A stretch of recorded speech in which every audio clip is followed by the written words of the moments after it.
Halo warga Nusa Tenggara Timur, pemilu serentak tinggal beberapa hari lagi.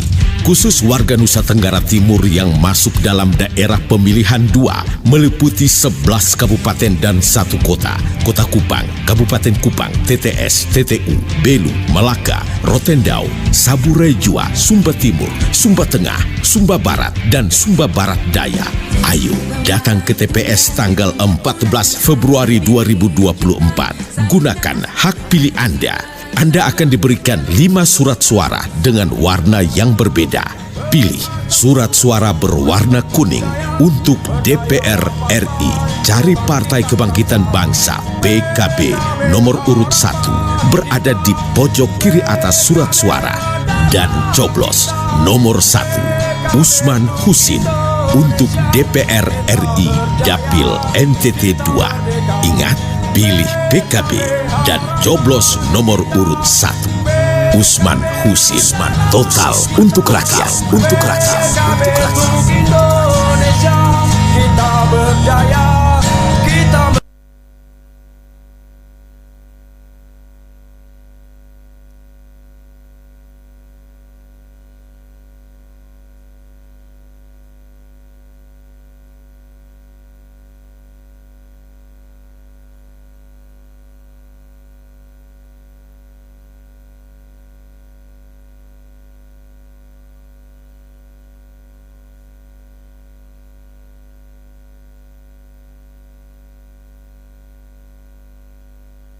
informasi dan inspirasi. Pendengar, tepat pukul 6 kita akan masuk dalam Warta Berita NTT Pagi edisi hari ini 31 Januari 2024.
Tepat pukul 6 waktu Indonesia Tengah, Radio Republik Indonesia dengan Warta NTT Pagi.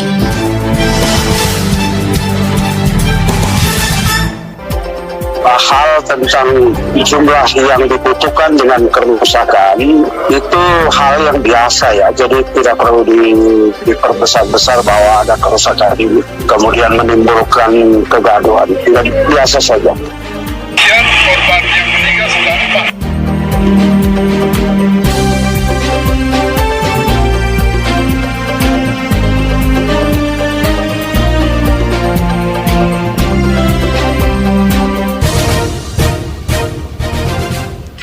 Pukul 6 waktu Indonesia Tengah dari Rotendau, Nusa Tenggara Timur, Anda mendengarkan Warta Berita NTT Pagi Radio Republik Indonesia Rote edisi hari ini, hari Rabu tanggal 31 Januari 2024. Pendengar, informasi utama untuk hari ini, persoalan kekurangan dan kerusakan logistik pemilu dijamin 100% KPU Provinsi Nusa Tenggara Timur terpenuhi sebelum pemungutan suara.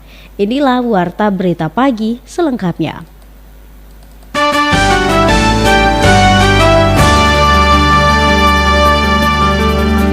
Berbagai persoalan kekurangan dan kerusakan logistik pemilu 2024 14 Februari dijamin 100% KPU Provinsi Nusa Tenggara Timur terpenuhi sebelum pemungutan suara. Selengkapnya laporan Ana Lopo. Berbagai persoalan kekurangan kerusakan logistik pemilu 14 Februari 2024 di semua kabupaten kota di Provinsi Nusa Tenggara Timur dijamin Komisi Pemilihan Umum KPU akan terpenuhi sebelum pelaksanaan pencoblosan di TPS.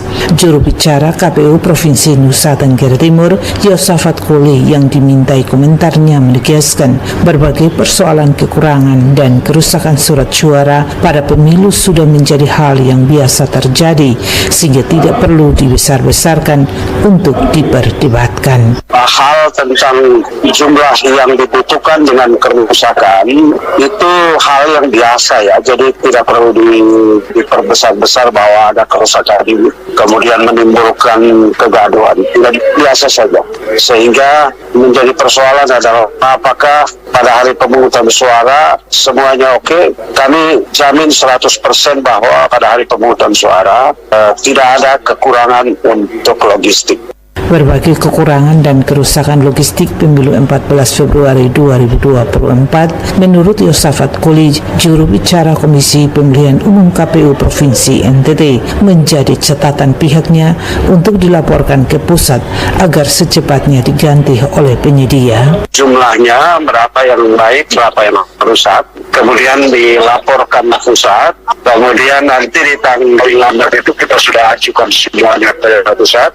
Nanti diajukan ke penyedia lalu untuk dilakukan ini surat suara gitu. Semua satker itu sudah harus menyampaikan kekurangan surat suara. Berapa yang baik, berapa yang rusak dan segala macam itu.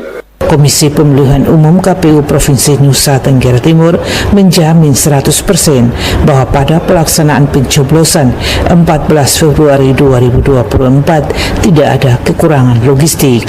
Hal ini dibuktikan dengan pendistribusian logistik pemilu 2024 tahap 1 meliputi tinta kotak, bilik segel, dan kabel ties pengaman kotak suara sudah berada di 22 kabupaten kota. Dari Kupang, Nusa Tenggara Timur, Ana Lopo melaporkan.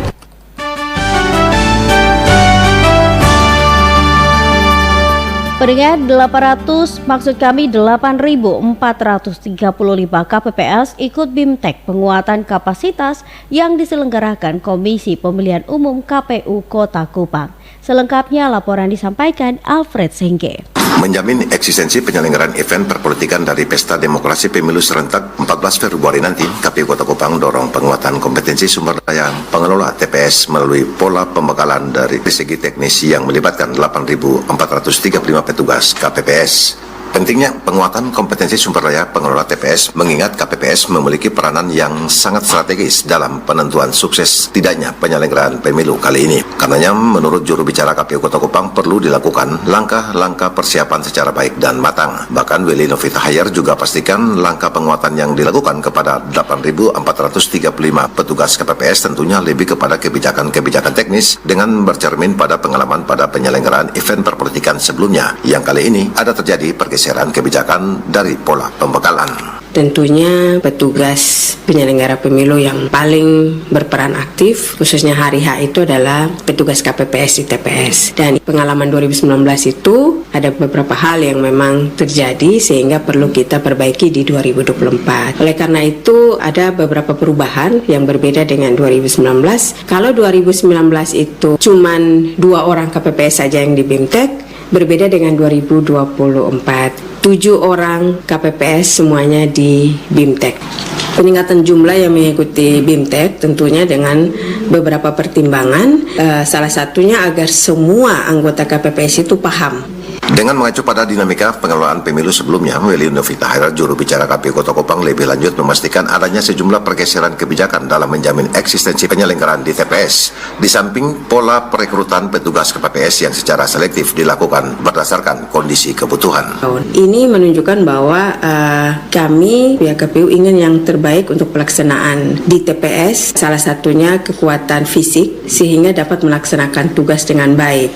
Dan berbeda dengan 2019 2019 ini sebab ada penggunaan aplikasi Sirekap dalam pemilu kali ini. Itu mereka yang paham teknologi. Kemudian ada lagi yang berbeda dengan 2019 itu untuk penggandaan. 2019 itu semuanya hasil itu ditulis tangan, sedangkan di 2024 itu ada alat untuk penggandaan. Jadi ada printer scanner yang akan membantu tugas-tugas KPPS sehingga tidak menulis seluruh hasil yang akan dibagikan kepada saksi. KPU Kota Kupang juga optimis terhadap tingkat partisipatif pemilih dalam pemilu kali ini yang dipastikan bakal alami peningkatan jauh melebihi kondisi partisipasi pemilih pada penyelenggaraan Pesta Demokrasi sebelumnya. Dari Tampere 8, Alfred Cengge, Pro 1, RRI Kupang.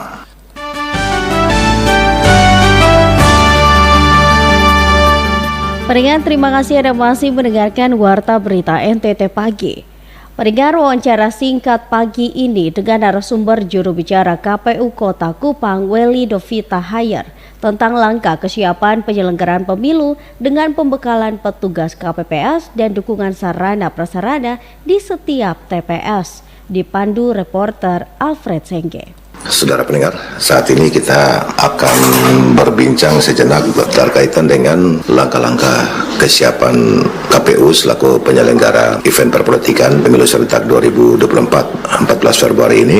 Kita ingin mengetahui seberapa jauh KPU melakukan kesiapan-kesiapan menyangkut dengan penguatan kapasitas sumber daya yang melakukan pelaksanaan pemungutan di TPS yang telah ditetapkan. Dan saat ini sudah ada bersama saya juru bicara KPU Kota Kupang, Ibu Welly Hayer. Selamat pagi, Ibu. Selamat pagi. Ya, mungkin Ibu bisa memberikan sedikit gambaran terkait dengan langkah-langkah kesiapan KPU sendiri, terkhususnya dari aspek dukungan kompetensi sumber daya manusia. Oke, untuk menjelang hari H, tentunya petugas penyelenggara pemilu yang paling berperan aktif khususnya hari H itu adalah petugas KPPS di TPS. Dan ini tentunya harus dipersiapkan dengan baik, dengan matang. Bekal pengalaman 2019 itu ada beberapa hal yang memang terjadi sehingga perlu kita perbaiki di 2024. Oleh karena itu ada beberapa perubahan yang berbeda dengan 2019. Kalau 2019 itu cuman 2 orang KPPS saja yang di BIMTEK, berbeda dengan 2024. 7 orang KPPS semuanya di BIMTEK. Ada peningkatan jumlah ya. Nah ini kebijakan dalam peningkatan jumlah kapasitas sumber daya atau kompetensi sumber daya yang di TPS sendiri ini apa yang menjadi atau yang paling prinsip sehingga KPU mendorong pada peningkatan jumlah ini? Oke, peningkatan jumlah yang mengikuti BIMTEK tentunya dengan beberapa pertimbangan. Salah satunya agar semua anggota KPPS itu paham. Tidak hanya beberapa orang yang ditugaskan untuk mengikuti BIMTEK dan membagikan ke teman-teman, tapi semuanya seluruhnya hadir untuk menerima penguatan dan materi-materi yang berkaitan dengan pelaksanaan tugas saat hari H nanti. Strategi yang akan dimanfaatkan atau digunakan oleh KPU melalui sumber daya yang menjadi garda terdepannya dalam penentuan sukses tidaknya penyelenggaraan event perpolitikan ini. Oke, KPU sendiri untuk pemilu ini juga berbeda karena dari sisi usia itu juga batasnya sampai 55 tahun. Ini menunjukkan bahwa kami pihak KPU ingin yang terbaik untuk pelaksanaan di TPS, salah satunya kekuatan fisik sehingga dapat melaksanakan tugas dengan baik. Dan berbeda dengan 2019 ini, mengapa kita sangat memperhatikan dengan baik, sebab ada penggunaan aplikasi Sirekap dalam pemilu kali ini. Dan tentunya yang berkaitan dengan aplikasi itu mereka yang harus paham teknologi sehingga benar-benar direkrut orang yang juga paham teknologi. Dan juga ada lagi yang berbeda dengan 2019 itu untuk penggandaan. 2019 itu semuanya hasil itu ditulis tangan, sedangkan di 2024 itu ada alat untuk penggandaan. Jadi ada printer scanner yang akan membantu tugas-tugas KPPS sehingga tidak menulis seluruh hasil yang akan dibagikan kepada saksi. Ya, jadi selain penguatan kapasitas sumber daya yang lebih intens, lebih objektif dalam penyelenggaraan ini juga KPU sendiri dari aspek dukungan sarana prasarana memperlancar pelaksanaan pemungutan dan dalam mengantisipasi berbagai kemungkinan yang terjadi. Ya, jadi KPU itu mengantisipasi sejak dini hal-hal yang kita analisa dari 2019 mengapa ini terjadi PSU dan sebagainya, sehingga kami pihak KPU mulai mengantisipasinya dengan pembekalan salah satunya BIMTEK dan hal-hal lain yang membuat KPPS jadi lelah. Dan satu lagi, KPPS juga nanti dirancang untuk dipersiapkan bukan hanya nanti mereka bertugas di H-1 menerima logistik atau membuat tempat TPS, tapi setelah mereka pelantikan dan BIMTEK itu ada lagi tugas-tugas yang dibagi untuk teman-teman KPPS ini lakukan, seperti pencermatan DPT, data pemilih. Pencermatan data pemilih itu nanti teman-teman KPPS akan mulai melihat lagi mana pemilih yang sudah ditentukan dalam DPT tapi ternyata meninggal dalam perjalanan, kemudian mana pemilih disabilitas, sehingga teman-teman KPPS ini mulai merancang pelayanan terbaik bagi pemilih-pemilih disabilitas yang datang ke TPS sesuai dengan jenis disabilitasnya. Oke, baik. Terima kasih Ibu Weli. Selamat pagi. Selamat pagi.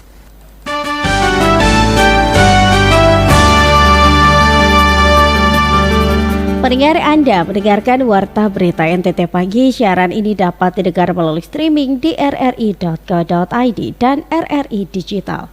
Menjelang pemilu 2024, Polda Nusa Tenggara Timur memperketat keamanan di Kota Kupang.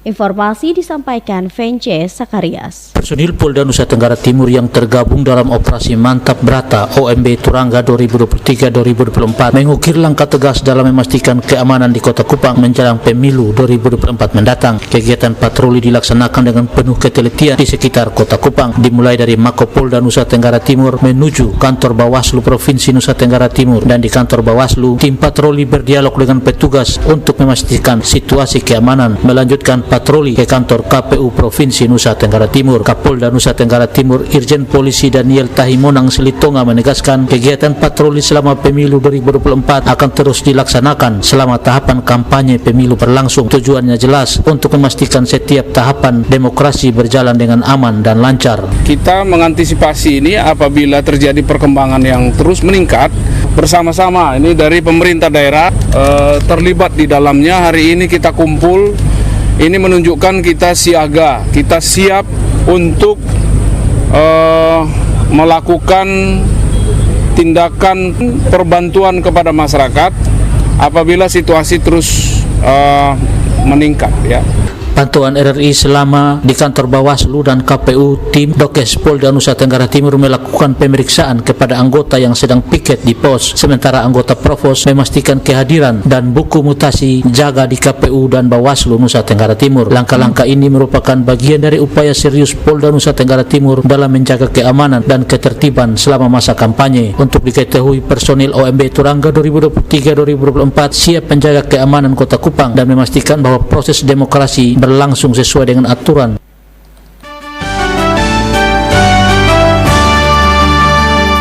Pendengar, pemilih dalam pemilu 2024 harus mempunyai kartu tanda penduduk atau KTP elektronik.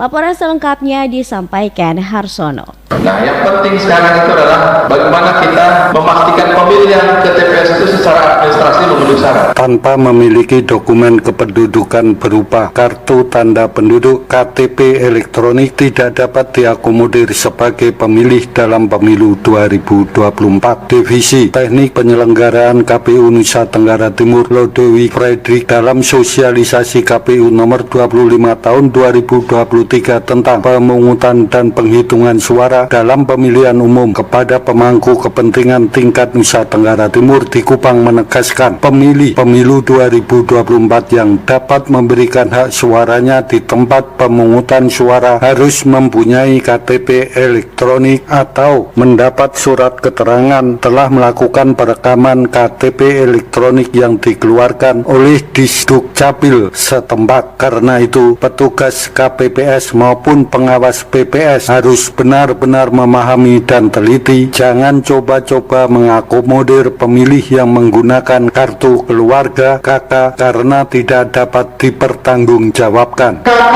tidak diakui sebagai identitas karena tidak ada foto dan dapat dimanipulasi.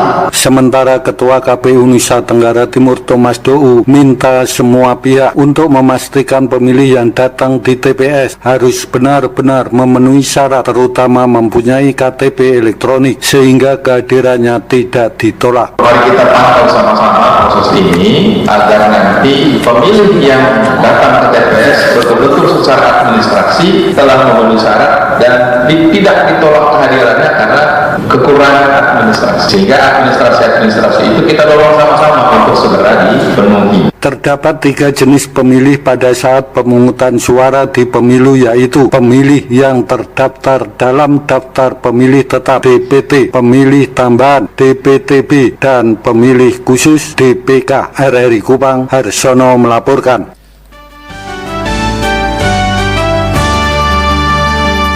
Pendengar, masih dari Kupang, Kantor Bahasa Provinsi Nusa Tenggara Timur memberikan penyegaran berbahasa melalui kompetensi peningkatan kemahiran bahasa bagi para jurnalis NTT. Laporan selengkapnya disampaikan Canda Sapa.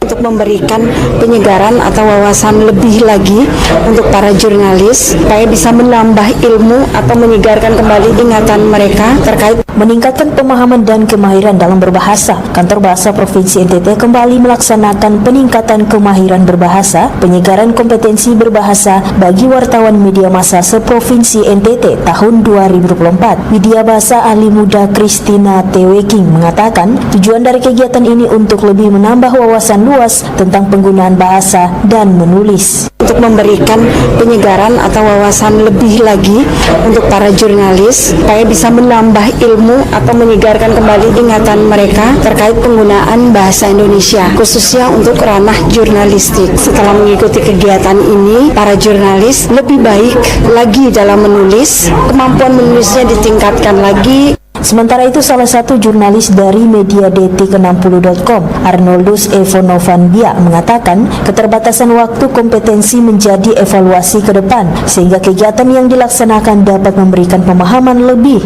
bagi para jurnalis. Saya pikir semua materi yang telah disampaikan oleh teman-teman dari kantor bahasa ini sudah pas, cuman waktunya kalau 3 hari menurut saya sangat singkat. Dengan pembagian waktu dari materi-materi yang kita dapat itu tidak terlalu efektif, karena saya lihat dari misalnya penggunaan bahasa Indonesia itu sebetulnya sangat tepat untuk teman-teman kita sebagai penyebar informasi. Lebih lanjut, Lydia Raja dari media ntthits.com juga menambahkan, dalam penulisan berita media massa masih seringkali terjadi kesalahan penulisan, baik tanda baca maupun kaidah bahasa, sehingga dengan adanya kegiatan ini, dia mengapresiasi dan berharap kegiatan ini ke depan terus dilakukan. Kantor bahasa kita apresiasi dulu ya, bahwa ternyata bagi pemerintah yang care terhadap kompetensi daripada wartawan-wartawan menggunakan bahasa Indonesia yang baik dan benar dalam pemberitaan. Ini menjadi hal baik, perlu dibagi kepada seluruh wartawan se-NTT agar meningkatkan kompetensi bagaimana menulis berita yang baik dan benar dan penggunaan kalimat atau tata bahasa Indonesia yang sesuai dengan kaidah. Dengan adanya ini banyak hal yang dipelajari ya, termasuk dengan kosakata, penambahan kata, padanan kata, perkaya wawasan kita. Peningkatan kemahiran bahasa dilaksanakan oleh Kantor Bahasa Provinsi NTT dengan harapan media sebagai perpanjangan tangan dalam menyampaikan bahasa yang baik dan benar. Selain itu, Kantor Bahasa juga mengadakan berbagai perlombaan dalam meningkatkan kemahiran berbahasa. Kegiatan kompetensi berbahasa dilaksanakan selama 3 hari bertempat di Crystal Hotel Kupang. RRI Kupang, Canda Saba melaporkan.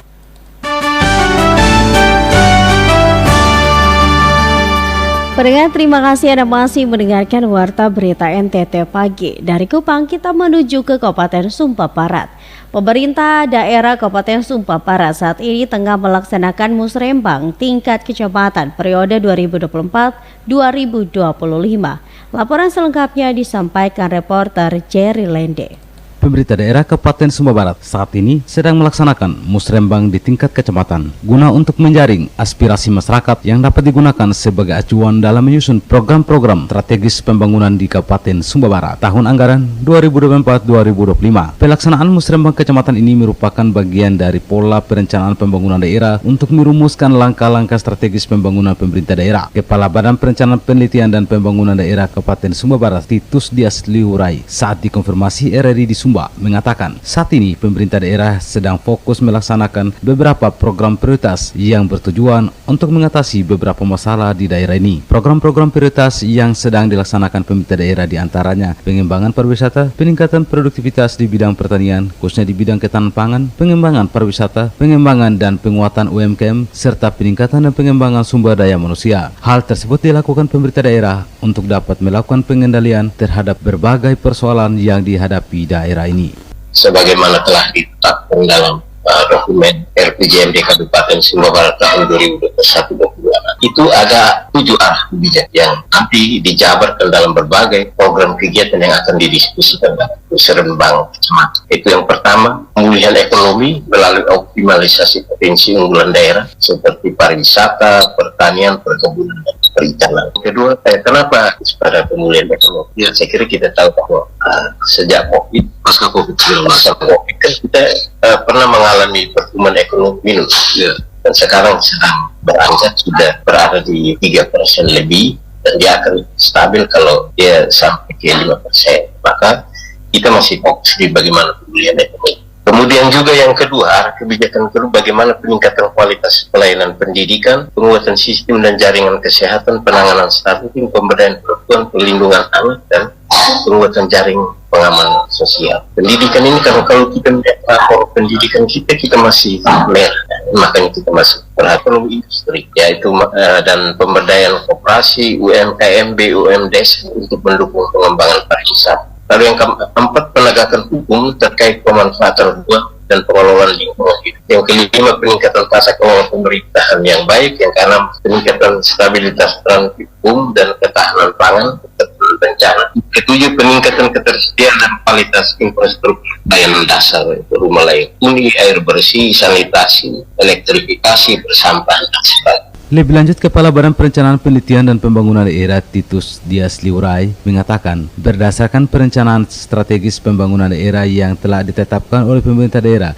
Kabupaten Sumba Barat tahun 2024, pemerintah daerah saat ini juga sedang fokus melakukan pengendalian inflasi, kemiskinan ekstrim, dan program pengendalian dan penurunan stunting. Titus Dias juga menyebutkan bahwa angka stunting di Kabupaten Sumba Barat saat ini sedang berada di bawah angka standar nasional, yakni 12,13%. Angka ini melampau dari standar capaian nasional yang berada di sekitaran 14%.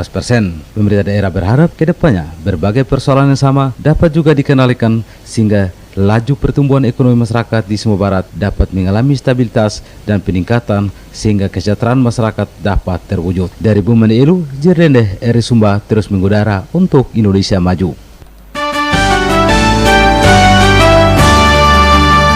Dari Sumba kita menuju ke Flores Timur. Pemerintah Kabupaten Flores Timur mencatat bahwa 4 warga terdampak erupsi Gunung Lewotobi laki-laki telah meninggal dunia dalam masa tanggap darurat erupsi. Laporan berikut disampaikan Lady Padin.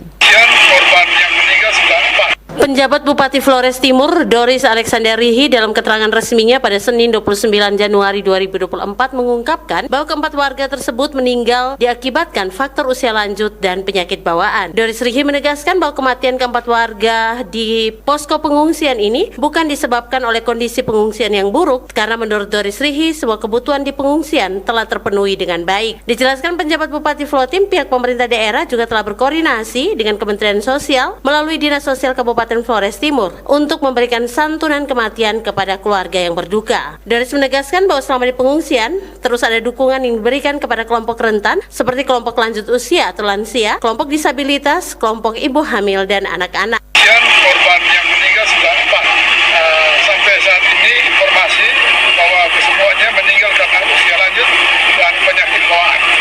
Tadi baru saja meninggal di tempat pengungsian di Balai PTT Tonga, dan sudah diurus oleh teman-teman dari desa, kecamatan, dan semua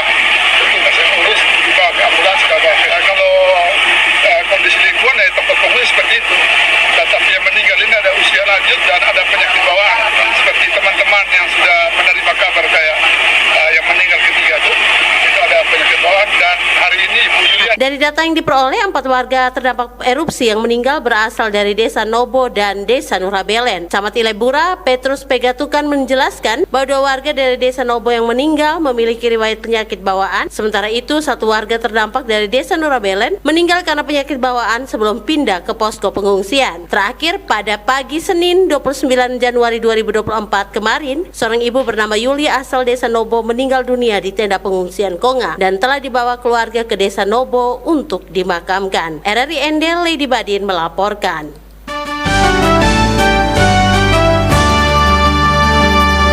Pendengar, jumlah kasus DBD di Kabupaten Nagakeo terus bertambah hingga akhir bulan Januari 2024. Sudah 36 kasus dirawat di Rumah Sakit Daerah Eramo. Selengkapnya, Ferry Sool melaporkan. Demam berdarah (dengue) atau DBD di Kabupaten Nagakeo terus mengalami peningkatan. Berdasarkan data dari Rumah Sakit Daerah Eramo, hingga akhir Januari 2023, sebanyak 36 pasien DBD telah dirawat dan pasien tersebut didominasi oleh anak-anak. Rata-rata penambahan kasus per hari mencapai 7 kasus.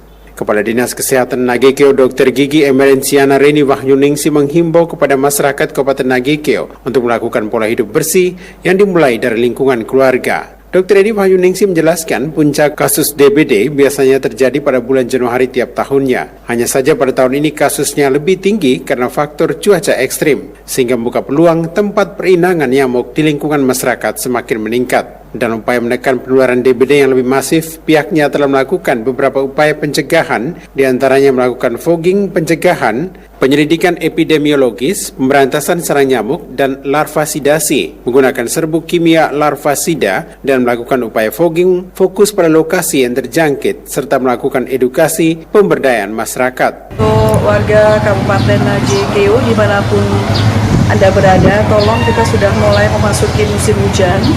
Kadang hujan tiba-tiba kemarau yang masih labil, suasana climate kita. Untuk itu tolong jaga kebersihan. Pastikan tidak ada perindukan nyamuk, karena kita ada ancaman DBD setiap tahun. Data kasus DBD 2022 sampai 2024, yakni tahun 2022 suspek 34 orang, DBD 71 orang, meninggal 2 orang. Di tahun 2023 suspek 90 orang, DBD 49 orang, dan meninggal 1 orang. Sementara hingga akhir Januari 2024, suspek kosong, DBD 36 orang, sementara meninggal tidak ada. RRI Ende Ferry Sool melaporkan.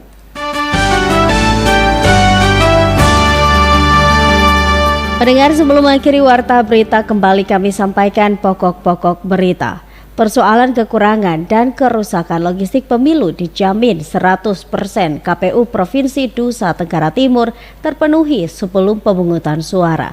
Sekian warta berita NTT Pagi, mewakili kerabat kerja yang bertugas. Saya Dina Yulianti mengucapkan terima kasih, selamat pagi, dan sampai jumpa.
RRI Digital dengan tampilan baru, berbagai konten kolaborasi dari berbagai program nasional, termasuk siaran visual langsung, siaran radio langsung, daftar putar musik, podcast, berita video, dan berbagai fitur interaksi pengguna dalam permainan. Berbagai konten menarik seperti suka, komentar, dan berbagi, serta obrolan langsung dengan penyiar dan pengguna. Pesan langsung dan fasilitas obrolan pribadi antara pengguna aplikasi juga tersedia. RRI Digital tersedia di Google Store dan App Store. RRI Digital. Senjang bilang orang rotes sonde baik, senjang bilang orang lain lebih baik. Baik sonde baik, baik sonde baik, orang rotes lebih baik. Baik sonde baik, baik sonde baik, Usman Husin lebih baik. Baik sonde baik, baik sonde baik, itu semua kita punya. Solo te ada tempat emang beta haus, beta minum gula air. Orang rote wajib pilih Usman Husin. Lebih enak lagi orang satu hati. Senjang bilang orang rote sonde baik, senjang bilang orang lain lebih baik. Baik sonde baik, baik sonde baik, orang rote lebih baik. Baik sonde baik, baik sonde baik, Usman Husin lebih baik. Baik sonde baik, baik sonde baik, itu semua beta punya. Senjang bilang orang rote sonde baik, senjang bilang orang lain lebih baik. Baik sonde baik, baik sonde baik, orang rote lebih baik. Baik sonde baik, baik sonde baik, Usman Husin lebih baik. Baik sonde baik, baik sonde baik, itu semua beta punya. Di Solo te ada tempat emang beta haus, beta minum gula air. Orang rote wajib pilih Usman Husin. Lebih enak lagi orang satu hati. Senjang bilang orang rote sonde baik, senjang bilang orang lain lebih baik. Baik sonde baik, baik sonde baik, orang rote lebih baik. Baik sonde baik, baik sonde baik, Usman Husin lebih baik. Baik sonde baik, baik sonde baik, itu semua beta punya. RRI Net, kami hadir dengan ragam informasi, dialog interaktif, dan hiburan. Dari Pro 1, Pro 2, Pro 3, Pro 4, dan Voice of Indonesia. RRI Net di IndiHome TV, aplikasi RRI Digital, dan portal berita rri.co.id. RRI Net, tonton yang Anda dengar. RRI Net, tonton yang Anda dengar.